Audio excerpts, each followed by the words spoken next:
welcome back to Ryker Rides.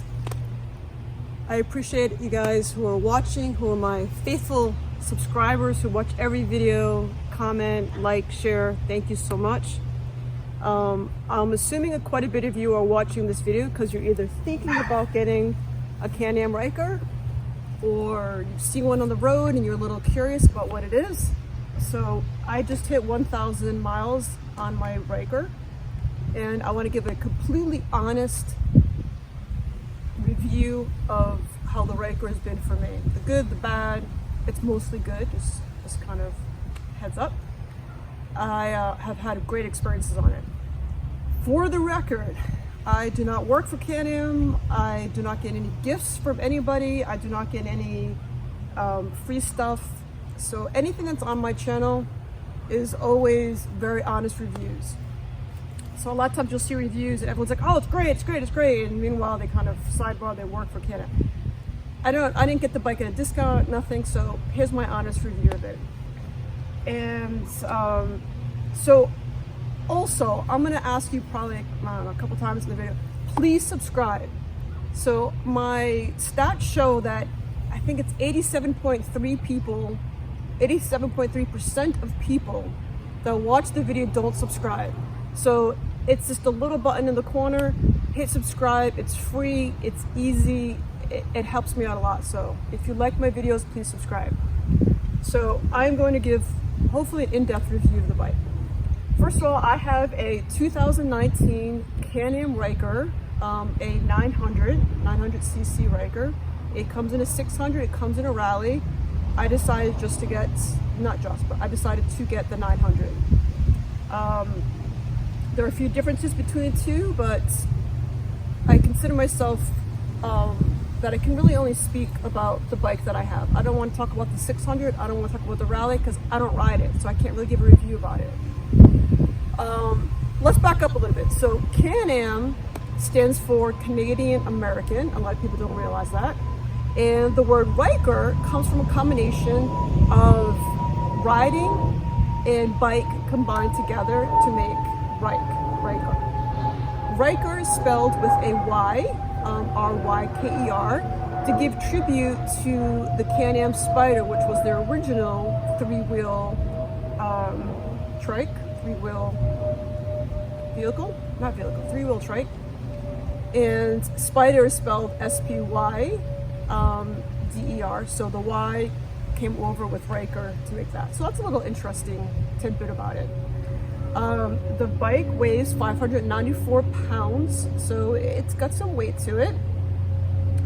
It is, as you can see, it's very low to the ground, which is great for me. I'm 5'3", and when I'm sitting on it, I can put my feet clearly on the ground, but you don't have to because it's three wheels, so you don't even have to take your feet off the pegs. But you can put it down, so that's nice. So it is 23.6 inches high, the seat to the ground. And the ground clearance underneath is 4.1 inches. So it goes over most speed bumps without any problem. I've never had a problem, but other viewers have had problems over speed bumps. I've never had an issue. I have a whole video on that. Some people call this bike a trike, a reverse trike. Some people call it a motorcycle. Some people call it a scooter, a moped. Some obnoxious people call it a land jet ski because they hear the Can-Am, they think of jet skis. I've had two people, not one, but two people say to me, oh, nice car. I don't even know what that means, but I just say thank you and keep driving. So I find people are super friendly, super curious about it. They ask me tons of questions. I literally get pulled over when I'm at a red light. Not pulled over, people roll down their windows, and they don't really roll down anymore, do they? They hit the button. They hit the button, and they ask me questions about it, and people are super curious about it. As are you, and that's why you're watching this video. Hold on, my cheat sheet sign fell over. Okay, I had to switch locations. It's a little windy and everything was falling over.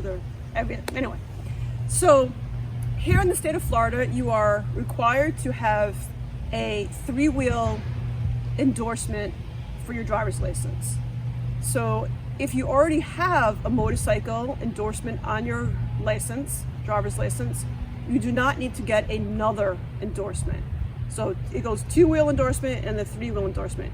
So if you have a 3-wheel endorsement, you cannot use it for 2-wheel endorsement. This is the state of Florida.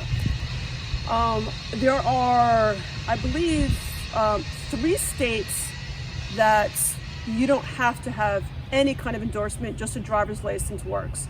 And that is California, Nevada, and South Carolina. So this is, at the time this video is being filmed, for 2019, December 2019. January 2020, it might be something totally different, but when this video is being made, those 3 states, you don't need anything.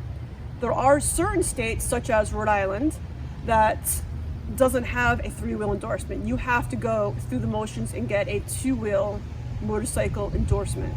So the point is, you really need to figure out exactly what your state needs and what they require. But it gives you, so back to specifically the bike, it has the same excitement and fun as a 2-wheel bike. You're still getting the breeze on your knees, you're still kind of at one with the elements. It is just freeing and amazing. The main difference between this and a 2-wheel motorcycle is that it's, first of all, I like this better. It's more stable. That's the main difference to me, is you have more stability on this. You are not going to tip it. You are not going to oversteer it and knock it over. You're not going to skid out. And so this isn't going to happen on this bike. This bike has stability control, anti-lock brakes, has all the bells and whistles. So that's what I like about it. But when you're riding it, it is more, so on a 2-wheel bike, you're more leaning into the turns. You still lean a little bit here, but it's more push and pull. So if you're turning right, for example, you're pulling the right-hand side and you're actually kind of pushing the left-hand side. It does not have power steering, which 9 times out of 10, it does not make a difference for you, because it has, when you're driving fast, you don't even notice. The only time I wish it had power steering that I feel like it would make a huge difference for me is when I'm going in and out of a parking spot. Then you're kind of muscling through it a little bit. So you do need some upper body strength to maneuver the bike. It does have an automatic, has a reverse lever, so you don't have to walk it back. You can actually hit reverse. It beeps like a truck, beep, beep, beep, and it's great. Other things I love about it, and then I'll get into the things that I think I would like to see different about future models. But things I like about the bike are, it has, according to Can-Am, there's 75,000 different ways you can modify the bike. By switching out, everything is kind of pops right off. The panels can be switched out. The handlebars can move forwards or backwards. The pedals can move forwards, or not pedals, but levers down here can be moved forwards or backwards. So there's tons of different things, different color options, different things you can do. I added a windshield to it. You can add, there's 2 other handlebars you can swap out. Of course, everything costs money. So the bike itself, right now I believe goes for roughly $10,000. But you can add probably another $5,000+ easily of accessories to this bike, from stereos, from speakers to, just everything. You can make it faster, you can add shocks to it. There's literally 75,000 different things you can do to this bike to make it your own, make it unique. I added some striping to it. I thought it was cool. But in a year from now, I might just peel that off and add something else to it to make it different. So I love how adaptable it is and changeable it is. Changeable, is that a word? Yeah, I think so. Changeability factor is high. It's also a great bike because it has almost zero learning curve to the bike. Whereas a motorcycle, you've got to learn the gears and shifting and braking, and obviously you need to learn braking on this bike too. But there's a lot of other things to think about on a bike, balance and turning, leaning into it. Whereas this bike, literally anyone can learn how to do this bike. It is so easy. It is twist, no shifting. Sorry. It is, you just twist your wrist and go. It just throttle, turn it, you're off. There is a brake pedal here that you use to brake. So if you're used to riding a regular two-wheel motorcycle, you gotta kind of get away from the hand braking in your mind. So that's the only thing you have to get used to if you're coming off of a regular bike. What else about the bike? All right, people ask about gas mileage. It has a fuel capacity of 5.28 gallons it will hold. And I average 29.5 miles per gallon. Most of my riding is city riding. So I don't do a lot of highway riding. People who are riding on the highway all day are getting in the low 30s for their miles per gallon. So it's pretty good. It's definitely better than a car. I've only had to bring it into the dealership once for a wheel nut recall. For me, it was super easy. I made an appointment, brought it in the same day. 15 minutes later, I was out the door. So it's not a big deal at all. It was so simple. I just love it. The open air thrill of riding this is amazing. And I did learn when you're riding, you give the two wheels down, say hi to fellow bikers. It's just, you get that kind of camaraderie by riding this from other motorcyclists, whether it be two wheels, a scooter, a moped. I don't care what you're driving. If you're out there and you're on, some kind of bike and you've got the wind in your face, you've got the breeze on your knees, wave, say hi, be a part of it. It's awesome. I highly recommend this. It is an amazing, amazing machine. So let me think if there's anything else. It has electric stability control, which is very cool. Even though it has three wheels, it still has stability control. So if you are accelerating through a turn too fast, it'll correct for you. If it feels like there's some stability issues, it'll automatically slow your speed down a little bit. So the Rally Edition is something different. You can kind of do more fun stuff with that. I think it lessens your stability control, so you can kind of, I don't have it, so I can't really speak that well of it. Or I can't really speak in too much detail of it. Things I don't love about the bike. Now that we've gotten all the good stuff out of the way. Things I don't love about the bike. It's just made out of most of it is plastic, very cheap. It's hard molded plastic, but it feels very cheap. A lot of it feels very, very cheaply made. Maybe that's how they keep the price down. So I kind of feel in that respect that, everything has a cheap feel to it. The panels and everything.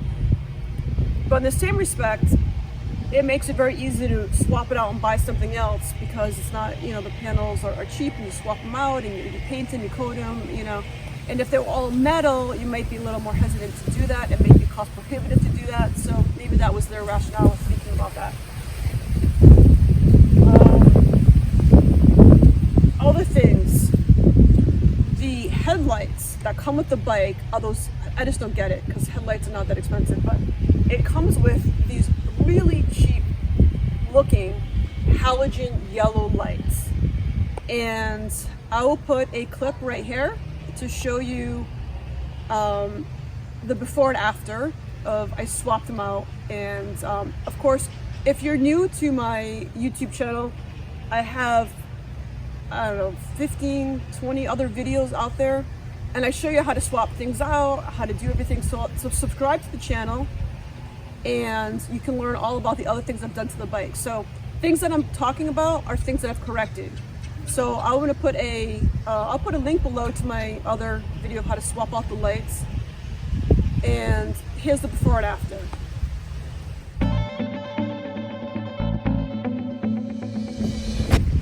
All right, another thing that was weird about the bike is it comes with a little tiny, sounds like a moped scooter. I'm not knocking mopeds, but it sounds like a little whistly little beep beep horn. So this is a beast. You know, I've had it on the highway. I've had it up to 106 miles per hour. The thing moves, but you want a horn. You want a horn that's going to say, if you're coming to my lane, get out. Not, hey, can you please get out? Beep, beep, beep, beep. You want to be like, get out of my way, horn, you know? So I swapped out the horn. That was the easiest thing I've ever done to a bike. It really was a very easy install. I highly recommend swapping out your horn for something that has more substance. It's your safety, it's your defense between you and a car. You want it to be something meaty. So here is the before and after video of the horn install. And also I'll put a link to that video as well. So in case you're looking to swap it out, I'll put a link in the comments section below. But here's the before and after. Check it out.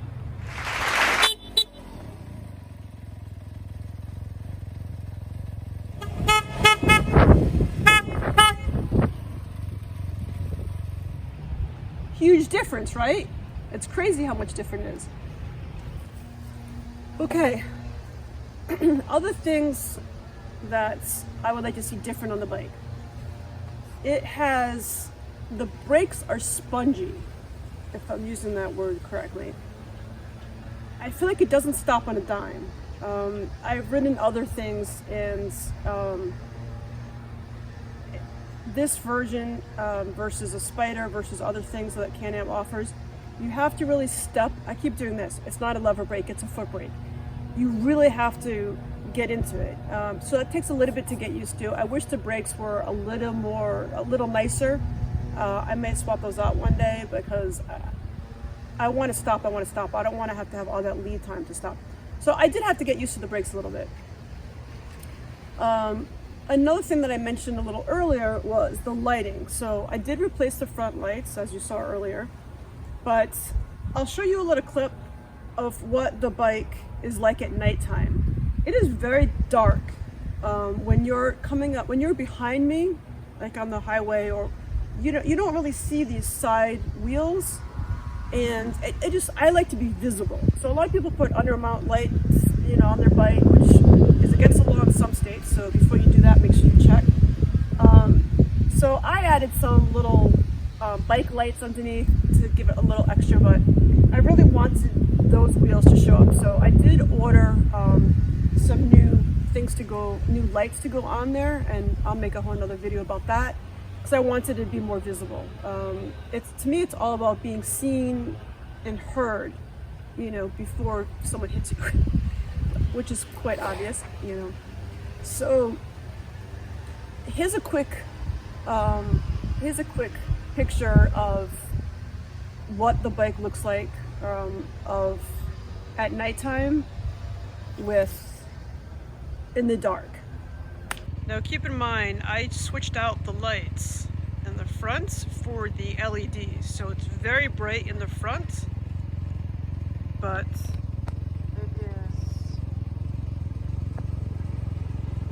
it's kind of dark in the back, specifically around the tires, the front tires.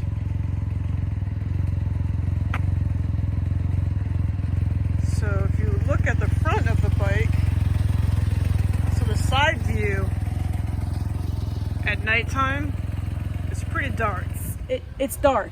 So hopefully when I get the new lights, it'll make a huge difference and be able to show that in another video. It's just too dark for me. Okay, super small pet peeve of mine is the key fob that comes with it, the actual key. I hate this thing. It literally looks like a jet ski key. So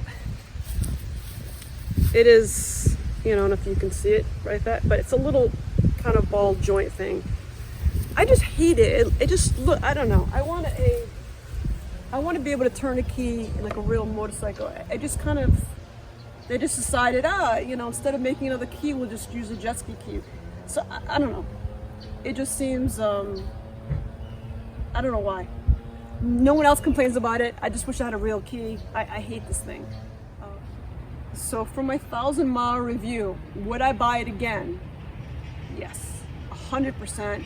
I love this beast. I have so much fun on it. I didn't think I'd be riding it as much as I do. I ride it everywhere and do everything on it. Any chance I get, I take it out. I feel, it's weird to say this, it seems a little, but I feel at one with the bike. I feel like so comfortable on it. For me, when I sit on it and I'm riding it, you have to sit on it to experience it. So by all means, go to a dealership, sit on it. If I see people and they're like, hey, I like your bike, I'm like, you gotta sit on it. And once they sit on it, then I wanna get off. It is just so cool. I don't know, you're hugging the bike with your knees, you're kind of leaning in a little bit. It just feels great. I do wish it had more storage. It has a little tiny little front trunk, a little storage space. It'll hold a water bottle, it'll hold a sweatshirt, a small purse for women or men, but it can't hold a helmet, it can't hold it. But you can buy, of course, Can-Am is smart, you can buy all these aftermarket accessories. You can add a second seat, you can add a trunk to it, so you can add a lot of stuff to it. So the bike didn't come with any real substantial storage. I'm trying to think of other things I would like to see different about the bike. There's not a whole lot. I kind of wish it had power steering. It would make it a little bit easier. I am buying, I'll have another install video, I'm buying handlebars that kind of come a little closer for me, for more ergonomically correct. I like to be super comfortable when I'm riding. They also sell a more comfortable seat, a comfort seat on this.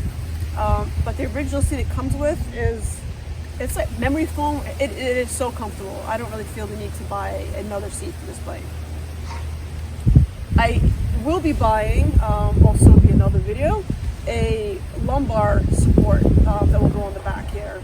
Just so when you're at a stoplight and you're in this position, you can you have that lumbar support right here. Again, I like to be comfortable, especially for long rides. I did add, it doesn't come with cruise control. That would be another cool thing for this bike to have. When you're on the highway and, it would be nice to kind of give your wrist a break. I did buy a throttle control, I think it's called. It basically allows your wrist buster. I have a link for it, I'll put it on there.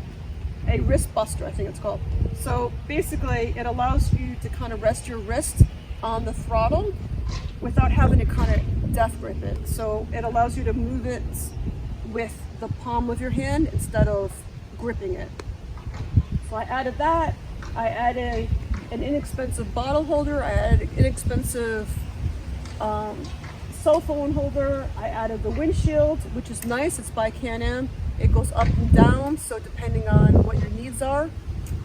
And everything from Can-Am kind of comes off pretty easily. It goes on pretty easily. I've done I think all installs myself. And the gas tank is right in here. This just slides out. And you use a regular gas tank. It's very easy. No buttons, no levers. It is just a great easy. I can't say enough great things about it. And what else? If you have any questions, comments, please leave them below. I answered every single comment, every single question. I will reply. I love getting comments. I love getting questions. So if you're interested in getting the Can-Am Ryker, the best thing I can recommend for you to do is to look up, and I'll actually put the link below for you so you don't even have to look anything up. But if you go onto the Can-Am website, and they have on there where their Can-Am classes, I believe it's nationwide. I'm not sure about other countries, of course, but I believe it's nationwide. They have them everywhere. And you put in, and I think it's $99, and you can take, and it will give you your endorsement too, if your state requires it. You take a 2-day Can-Am course. So I already had my motorcycle license, so I didn't need to do it, but I wanted to ride it. I wanted to experience it. So I actually signed up for the course, not for the endorsement, but just to have 2 days of really riding it before I invested in the bike. I highly recommend that, and that's what made me really fall in love with it. But you could come out of that and say, you know what, it's just not for me. I don't like the way it handles. So before you buy it, you want to ride it. You want to test drive it. And most dealerships don't allow you to test drive it. So the best way to do it is to take that course. You can't go wrong. It's a great bike. It's a great reverse trike. It's a great motorcycle. Whatever you want to call it, just ride it. So any questions? I'm here. And thanks for watching. Oh wait.